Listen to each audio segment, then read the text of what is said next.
శ్రీ విష్ణు రూపాయ నమశివాయ. ఈ వీడియోలో మీకు తులసీదాస్ గారి చరిత్ర చెప్తా.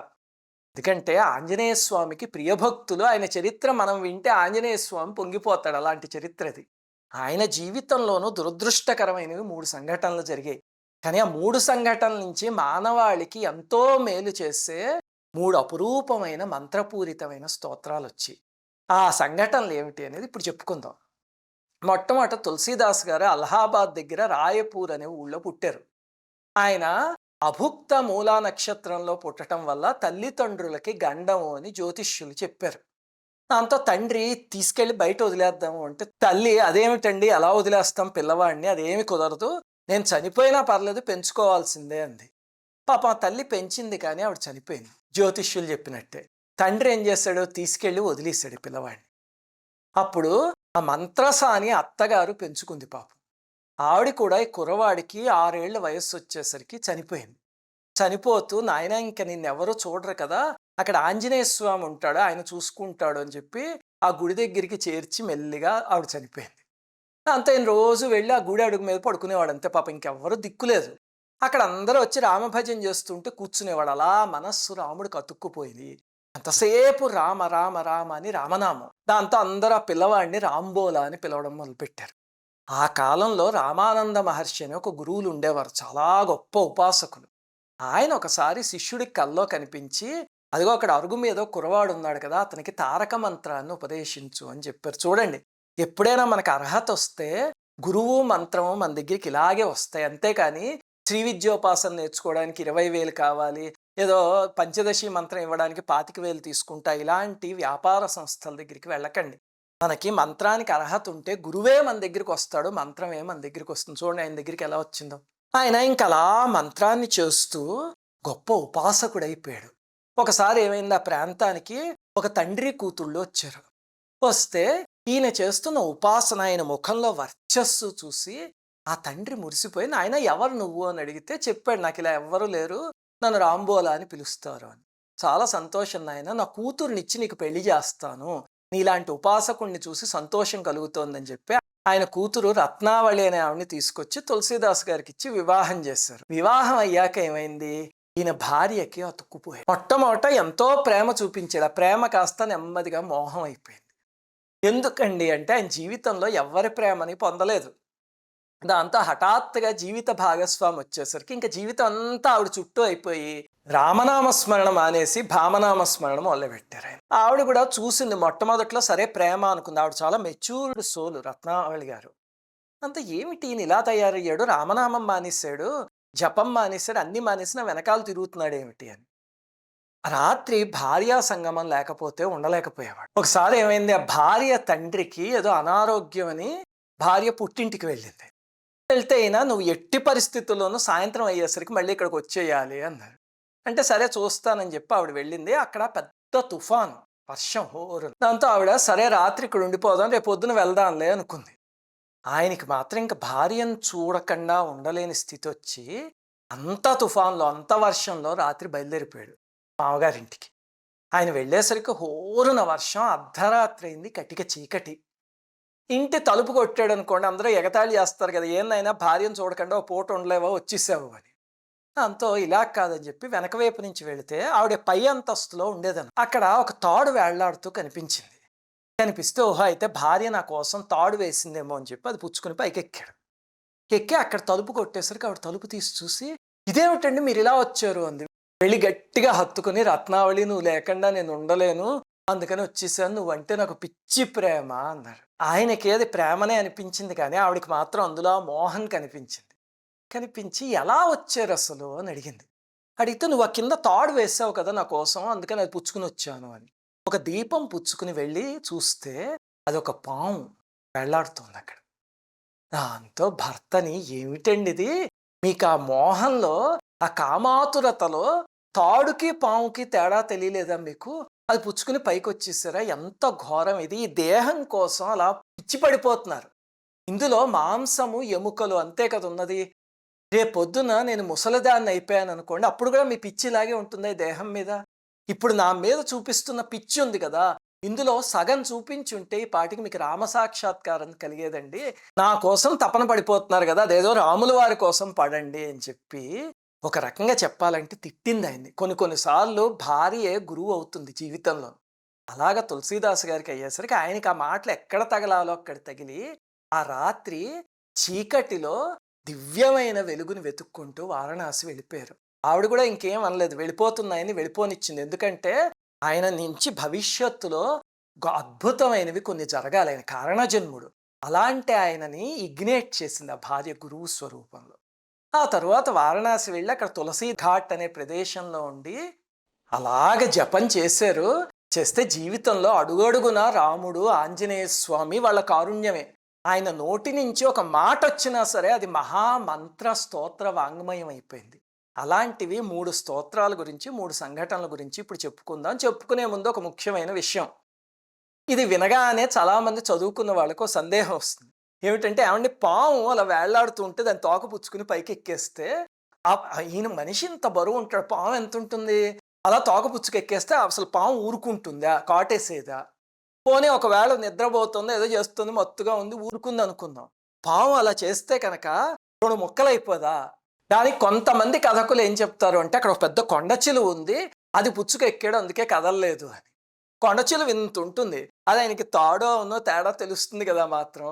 ఇంతకీ వీటన్నిటికీ వెనకాలన్న పరమార్థం ఏమిటి అంటే వేదాంత పరిభాషలో రజ్జు సర్ప భ్రాంతి అని ఒకటి ఉంది. అంటే చీకటిలో తాడుని చూసి పాము అనుకోవడం. అక్కడ చీకటి అంటే ఏమిటంటే అజ్ఞానం. ఆ అజ్ఞానంలో ఒక వస్తువు ఒకలా కనిపించటానికి బదులు వేరొకలా కనిపిస్తుంది. ఆ తర్వాత జ్ఞానం వచ్చాక సరైన వస్తువు తెలుస్తుంది అని. అదే ఆవిడ దీపం తీసుకురావడం, ఈయన పాము పుచ్చుకు ఎక్కటం, అదంతా వేదాంత పరిభాషలో చాలా మార్మికంగా చెప్పిన కథ అది. సరే, ఇంతకీ ఈయన వారణాసి వెళ్ళి అక్కడ గొప్ప ఉపాసకులయ్యారు. దాంతో జనాలందరూ ఆయన దర్శనం దొరికితే చాలు అని చెప్పి క్యూలు కట్టేవారు. వారణాసిలో అంత గొప్ప మహనీయులయ్యారు. అయితే ఏమైంది, వారణాసిలో భైరవనాథుడు అని ఒక తాంత్రికుడు ఒక ఆయన ఉండేవాడు. ఆయన కొన్ని మహిమలు అవన్నీ చేసేవాడు. చేసి తానే దేవుణ్ణి అని చలామణి అయిపోయేవాడు. వారణాసి ఎవ్వరు వెళ్ళినా సరే వెళ్ళి ఆయనకి నమస్కారం చేసుకోవాలి, అదే ఆయన రూలు. అయితే తులసీదాస్ గారు వెళ్ళే, ఎందుకంటే రాముడి పాదాలు ఆంజనేయ స్వామి పాదాలు పట్టుకున్నారు. ఈయనకి మానవ మాత్రుల పాదాలు పట్టుకోవాల్సిన అవసరం ఏముంది, ఆయన వెళ్ళలే. దాంతో ఆ దుగ్ధ భైరవనాథుడి మనస్సులో ఉండిపోయింది, నన్ను దర్శనం చేసుకోవడానికి తులసీదాసు రాలేదు. దానికి తోడు ఏమైంది, గతంలో భైరవనాథుడి దగ్గరికి జనాలు వెళ్ళేవారు. తులసీదాస్ గారు వచ్చాక తులసీదాస్ గారి దగ్గరికి రావడం మొదలుపెట్టారు వాళ్ళందరూ. ఎందుకంటే ఈయన మహాభక్తుడు, అసలు ఆయన ముఖమే తేజస్సుతో వెలిగిపోయేది. దాంతో ఆయన మీద అసూయ ద్వేషం పెంచేసుకున్నాడు. ఆయనకి అతనికి సంబంధించిన జీవితంలో ఏం జరగలే, వాళ్ళిద్దరు కలవను కూడా కలవలే, కానీ విపరీతమైన అసూయ ద్వేషం. సామాన్యంగా చూడండి, జీవితంలో ఎప్పుడైనా మనం పైకి వస్తున్నాము అంటే మన బంధువర్గంలోనే కొంతమంది ఏడ్చే వాళ్ళు ఉంటారు. ఈ భైరవనాథుడు లాంటి వాళ్ళందరూ తయారవుతారు. కాకపోతే తులసీదాస్ గారు లాంటి మహనీయులు ఏమిటంటే అవి ఏమీ పట్టించుకోరు. హాయిగా వాళ్ళు చేసే మంచి పనులు వాళ్ళు చేస్తూ ఉంటారు. వాళ్ళు అలా భగవన్ మార్గంలో ముందుకు వెళ్ళిపోతూ ఉంటారు. వాళ్ళని అనుసరించే వాళ్ళు అనుసరిస్తూ ఉంటారు. అలాగా తులసీదాస్ గారిని కూడా అందరూ అనుసరిస్తూ ఉంటే ఒకసారి ఆయన్ని దెబ్బతీసే అవకాశం దొరికింది భైరవనాథుడికి. ఏమిటంటే ఆ కాలంలో అంటరానితనం అనేది చాలా విపరీతంగా ఉండేది, జాడ్యం. ఒకసారి పాపం రాత్రి ఒక అతను వీధుల్లోకి వచ్చి వారణాసిలో, అమ్మా ఆకలేస్తుంది, అన్నం పెట్టండి అమ్మా అని చెప్పి అడిగాడు. అడిగితే అందరి ఇళ్లలోనూ నువ్వు అంటరాని వాడివి, నీకు భోజనం మా ఇంట్లో పెట్టడానికి కుదరదు అని చెప్పి పంపించేశారు. ఆయన వేరే ఏదో గ్రామం నుంచి వచ్చాడు, పాపం ఆకలితో ఉన్నాడు. తులసీదాస్ గారు ఆశ్రమం దగ్గరికి వెళ్ళేసరికి ఆయన, అయ్యో నాన్న ఆకల రా అని చెప్పి ఆయన తయారు చేసుకున్న భోజనం అతనికి పెట్టి హాయిగా అక్కడ రాత్రి పడుకోబెట్టి పక్క రోజు పంపించారు.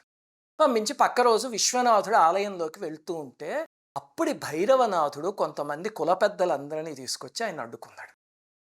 అడ్డుకుని, అంటరాని వాడికి భోజనం పెట్టావు, ఇప్పుడు నువ్వు అంటరాని వాడివే, అతను మీ ఇంట్లో ఉన్నాడు కదా అందుకని నువ్వు ఆలయంలోకి రావడానికి వీల్లేదు అని అంటే ఆయన నవ్వి, అంటరాని వాడేమిటి, అందరూ భగవంతుడు సృష్టించిన వాళ్లే కదా, అయినా ఆకలికి కులం ఏమిటి, మీకు ఆకలి ఏదా రాత్రి అయితేనో అలాగనే అందరికీ ఆకలేసింది, మీలో ఉన్న అతనిలో ఉన్న నాలో ఉన్న ఈ చెట్టులో ఉన్న పుట్టలో అయినా ఇక్కడ ఉన్న రాతి నందిలో అయినా అందరిలో ఉన్నది ఒకటే దేవుడు, ఈ భేదాలు ఎందుకు అని అడిగారు.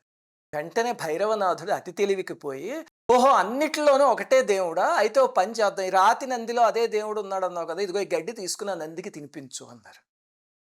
అనేసరికి తులసీదాస్ గారు ఆయన మహా ఉపాసకుడు, సిద్ధి పొందిన మహనీయుడు ఆయన. వెంటనే ఆ నంది దగ్గరికి వెళ్ళి ఇలా వీపు రాసి, నందీశ్వర ఆకలేస్తుంది, ఇదిగో ఈ గడ్డి తిను అన్నారు. వెంటనే ఆ రాతి నంది నోరు తెరిచి ఆ గడ్డిని లోపలికి తీసేసుకుంది. ఆశ్చర్యపోయారు అక్కడ ఉన్న వాళ్ళందరూ.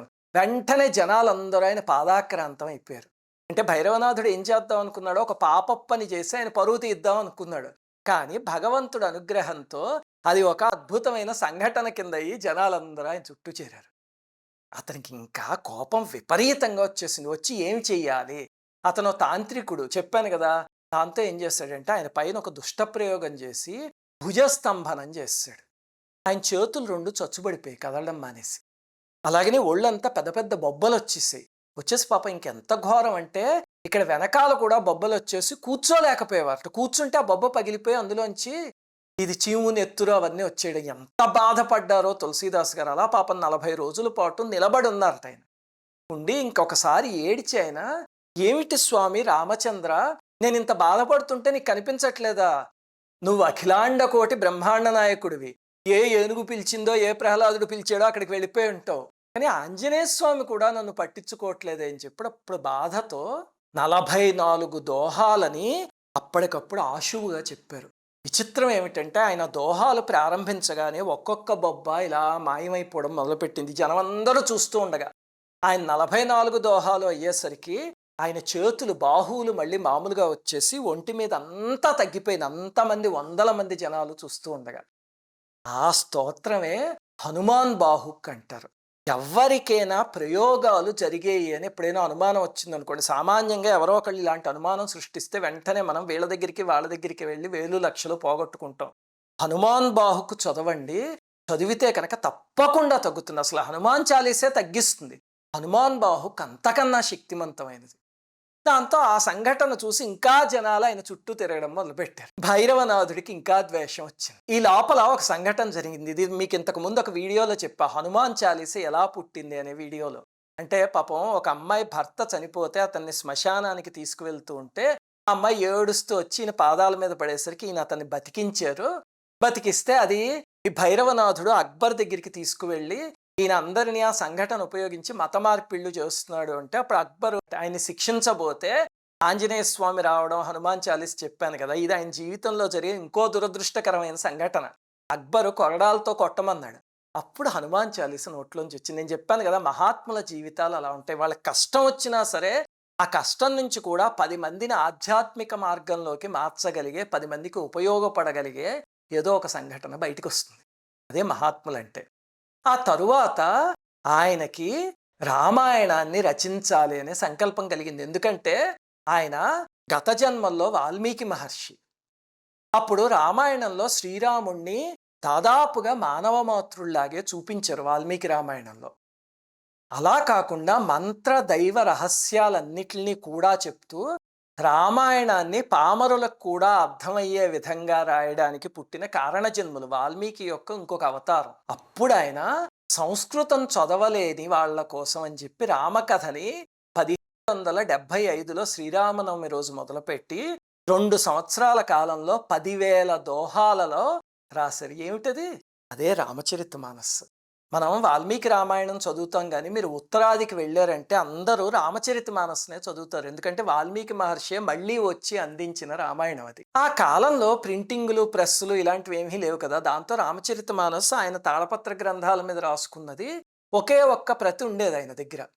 అయితే అది వినడానికి రోజు జనాలు వేలల్లో వచ్చేసేవారు. ఆయన తులసి ఘాట్లో కూర్చుని రామచరితమానస్ చదువుతూ ఉంటే పులకించిపోయేవారు జనాలు వచ్చి.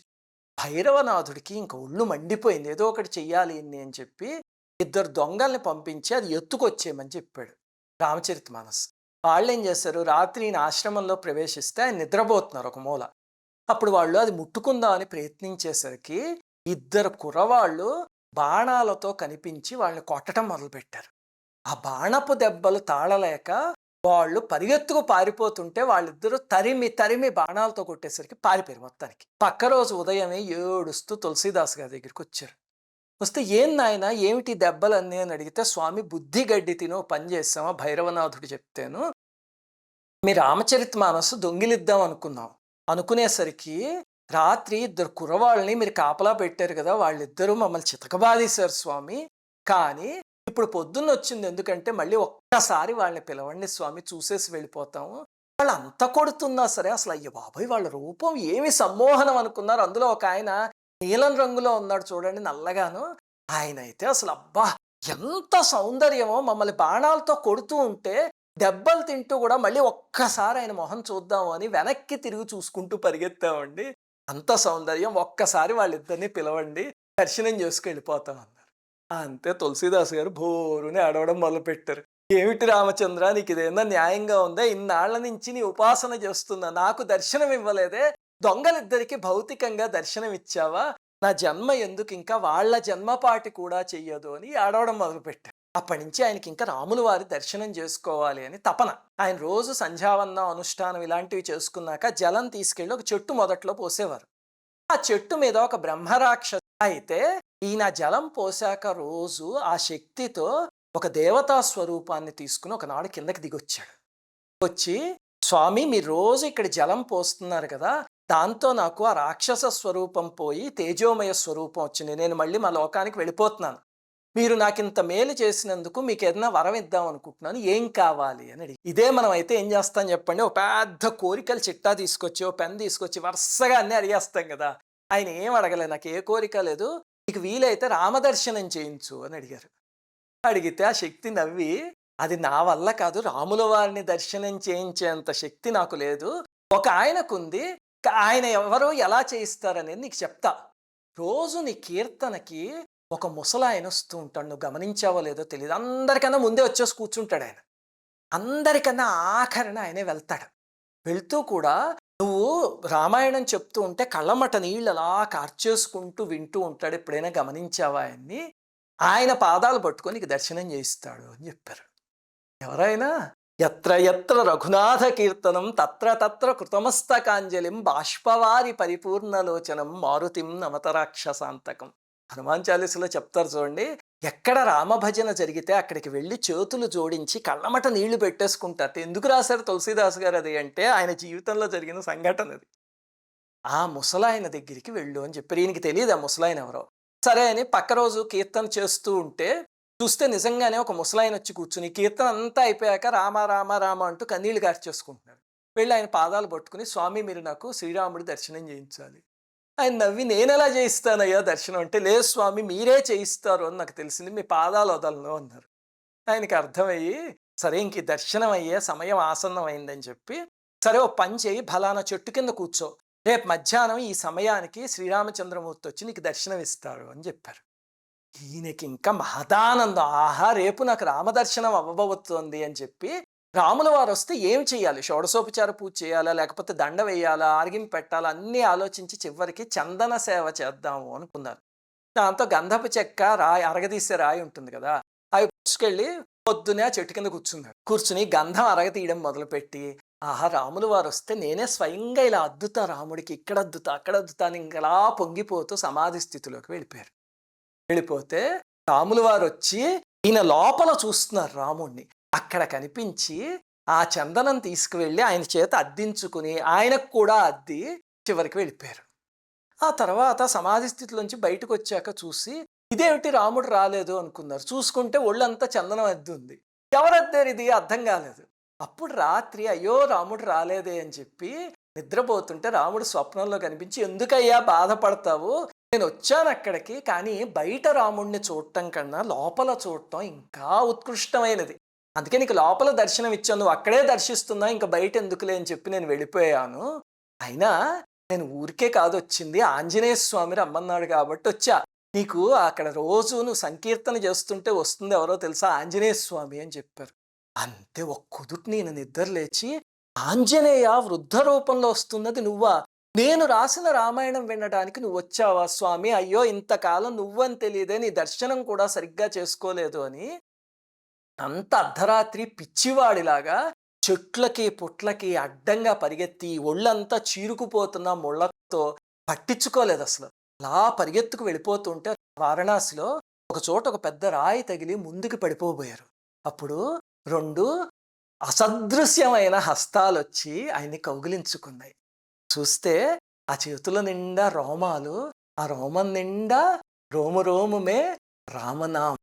ఆయన తలెత్తి చూసేసరికి ఆంజనేయ స్వామి అంతే అసలు పులకించిపోయారు తులసీదాస్ గారు. ఆంజనేయ స్వామి వచ్చి ఆయన్ని కౌగిలించుకున్నారు. అప్పుడు ఆనంద బాష్పాలు కార్చేస్తూ అప్పటికప్పుడు 8 శ్లోకాలున్న ఒక స్తోత్రాన్ని చెప్పారు. దాన్నే సంకటమోచన హనుమాన్ స్తోత్రము అంటారు. ఎంత రిథమిక్‌గా ఉంటుందో, ఎంత బావుంటుందో 8 ఉన్నాయి అందులోను. అది జీవితంలో ఏ సంకటాలొచ్చినా సరే, ఎంత ఆపదలో ఉన్నా మనం అది చేయగలిగితే కనుక ఆంజనేయ స్వామి దగ్గరికి తీసుకొని కాపాడతాడు అని నమ్మకం. అలా ఇప్పటికీ ఎంతో మందిని కాపాడుతున్నాడు. ఇది ఆయన దగ్గర నుంచి వచ్చిన 3వ స్తోత్రం. ఆయనకి ఆంజనేయ స్వామి ఎక్కడైతే సాక్షాత్కరించాడో, అక్కడే ఆయన నిలువెత్తు ఆంజనేయ స్వామిని ప్రతిష్ఠించారు. ఆ ఆలయమే వారణాసిలో సంకటమోచన హనుమాన్ ఆలయం అని ఉంది. మీరు చూసే ఉంటారు చాలామంది వారణాసి వెళ్ళిన వాళ్ళు. చూడకపోతే తప్పకుండా వెళ్ళండి ఈసారి. ఆలయంలో ఆంజనేయ స్వామిని తులసీదాస్ గారు ప్రతిష్ఠించారు. ఇప్పటికీ మీరు ఆలయం దగ్గర చూస్తే విచిత్రం, ఎన్ని వందల కోతులు ఉంటాయో. వారణాసిలో అన్ని కోతులు ఇంకెక్కడా ఉండవు. మరి ఆ శక్తి అలా ఆకర్షిస్తుందేమో వాటిని. ఆ ఆలయం చుట్టూ కోతులే అంతే. ఇవే కాదు, వారణాసిలో ఆయనకి సంబంధించినవి మనం చూడాల్సినవి ఇంకొక 3 ప్రదేశాలు కూడా ఉన్నాయి. మొట్టమొదటి ఏమిటంటే, ఆయన రామాయణం రాసిన గది లోలార్క కుండం పక్కన ఉంది. మీకు ద్వాదశాదిత్యుల వీడియోలో నేను లోలార్క కుండం గురించి చెప్పాను కదా, చాలా విచిత్రంగా ఉంటుంది. దాని దగ్గరే ఒక గదిలో రాశారు. అక్కడ కూడా ఒక ఆంజనేయ స్వామిని ప్రతిష్ఠించారు. అది దర్శించుకోండి. మూడవది అస్సీఘాట్లో కేదార స్వామి గుడి ఉంది కదా, చాలా ప్రఖ్యాతమైన గుడి. దానికి దగ్గరలో తులసీదాస్ గారి సమాధి ఉంది. అదొకటి. అలాగే ఇంకా 4వది తులసీఘాట్ దగ్గరే ఒక గది ఉంది. ఆ గదిలో ఒక విరిగిపోయిన పడవ ముక్క ఒకటి, ఒక నావ కర్ర ఒకటి ఉన్నాయి. అవి కూడా తులసీదాస్ గారి గది. అది తప్పకుండా దర్శించుకోవాలి. ఏమిటండి అవి అంటే, తులసీదాస్ గారు ఎప్పుడు వారణాసిలో మల విసర్జన చేసేవారు కాదట. పవిత్రమైన క్షేత్రం, ఇక్కడ చేయకూడదు అని పడవలో ఇంకొక చోటకి వెళ్ళి వేరే గట్టు దగ్గరికి అక్కడ మల విసర్జన చేసి మళ్ళీ వారణాసికి వచ్చేవారట. ఆయన అలా రోజు ప్రయాణించిన పడవ, ఆ కర్ర, అవి కూడా గదిలో ఉన్నాయి. అవన్నీ దర్శించుకోండి. ఇంకా వీడియో ముగించే ముందు ఒక ముఖ్యమైన విషయం ఏమిటంటే, మనకి వీడియో వినగానే అనిపిస్తుంది భైరవనాథుడు ఏమయ్యాడో తులసీదాస్ గారి చరిత్రలో రాయలేదు. కానీ ఒక అనామకుడు కింద మిగిలిపోయాడు. తులసీదాసు గారి మీద అన్ని నీచమైన పనులు చేశాడు భైరవనాథుడు. చూడండి, ఈనాడు భైరవనాథుడు ఎక్కడికి పోయాడో అతని చరిత్ర ఏమిటో ఎవరికి తెలియదు, ఇవి విని తిట్టుకోవడం తప్ప. తులసీదాసు గారు మాత్రం ప్రతి ఇంట్లో ప్రాతస్మరణీయుడి కింద ఉండిపోయారు. ఏమి నేర్చుకోవాలి కథ నుంచి అంటే, ఆయన జీవితంలో చూడండి ఎప్పుడు భైరవనాథుడిని పట్టించుకోలే.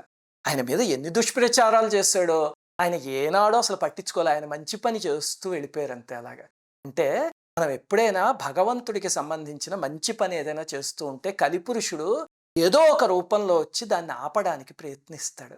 మనం ఇలాంటి మహాత్ముల్ని స్ఫూర్తి కింద తీసుకుని వీలున్నంత వరకు ముందుకు వెళ్ళిపోవాలి తప్ప అక్కడ ఆగి వాళ్ళతో పోరాటాలు, వాళ్ళకి సమాధానాలు చెప్పడాలు, ఇలాంటి పనులు చేయకూడదు.